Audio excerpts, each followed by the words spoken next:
Black magic কিংবা জাদু এটার কত ধরনের কত টাইপের হয়ে থাকে? এটার অনেক ধরন আছে। জি।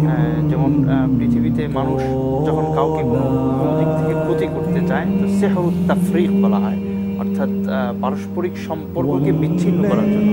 আর বিশেষত এটা স্বামী স্ত্রীর মধ্যে ঘটানো হয়।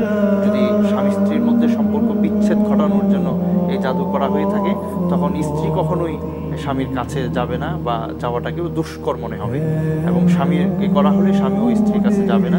পরস্পরকে এতটাই অসহ্যকর মনে হবে। এটার প্রভাবটা এইভাবে প্রকাশ পাবে।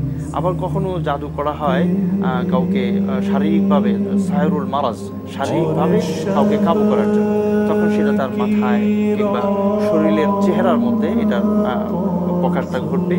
চেহারার রংটা বিবর্ণ হয়ে যাবে, বিশেষত চেহারার রং বিবর্ণ হয়ে যাবে, এবং শারীরিক দুর্বলতা, জীর্ণতা এগুলো ক্রমেই তাকে আক্রান্ত করতে থাকবে। বিশেষত তার জেহেন অর্থাৎ স্মৃতিশক্তি খুব লোপ পাবে।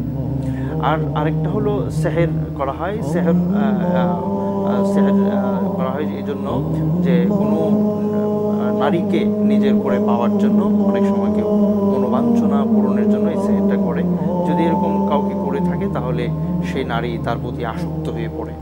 এই ধরনের উদ্দেশ্য কেউ বিয়ে আটকানোর জন্য আমরা দেখি এটাকে বলা হয় সেহেরুত তাতিল, তাতিল ইজওয়াজ। কখনো কারো বিবাহকে বন্ধ করে রাখার জন্য সেহের করা হয়।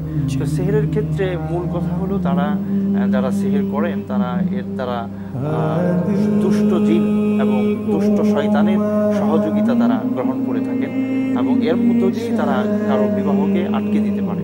তো সেক্ষেত্রে দীর্ঘদিন হয়ে যাবে, বিবাহ হবে না, বিবাহ আসবে ভেঙে যাবে, বিবাহে আলোচনা হবে কিন্তু আগ মুহূর্তে গিয়ে বিবাহটা একটা অদৃশ্য কারণে ভেঙে যাবে।